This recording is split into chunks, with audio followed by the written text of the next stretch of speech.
Magandang umaga, kabayan. Sa rehiyon ng Cordillera, pinalaki ng otoridad aman ng Mountain Province ang kanilang paglalaban sa illegal na droga. Ilipat ang focus mula sa pagpapatupad tungo sa napakahalagang kamalayan at kalusugan ng publiko. Ang mga kamakailang ulat ay nagpapakita na higit sa 100 barangay ang hindi mapanatili ang kanilang katayuang drug-cleared. Ito ay nagpapahiwatig ng seryosong pangangailangan para sa patuloy na pagbabantay. Ang pasilidad na pinamahalaan ng DOH sa Bauco ay gumagana. Ngayon ay nag-aalok ng mga serbisyo sa outpatient, isang mahalagang mapagkukunan para sa agarang lokal na tulong.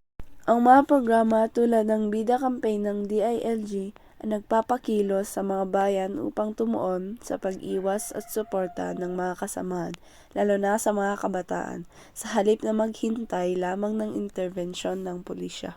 Ang community-based rehabilitation programs ay tumutulong sa mga individual na makabawi dito mismo sa bahay. Magkaroon ng kamalayan sa mga palatandaan ng paggamit ng droga at gamitin ang mga mapagkukunang magagamit na ngayon, lalo na ang lokal na DATRC. Sa pamamagitan ng pag-uulat ng kahina-hinalang aktibidad at pagsuporta sa pagbawi, ang komunidad ay tunay na frontline sa pagtiyak na ang lalawigan ay nanatiling ligtas at walang droga.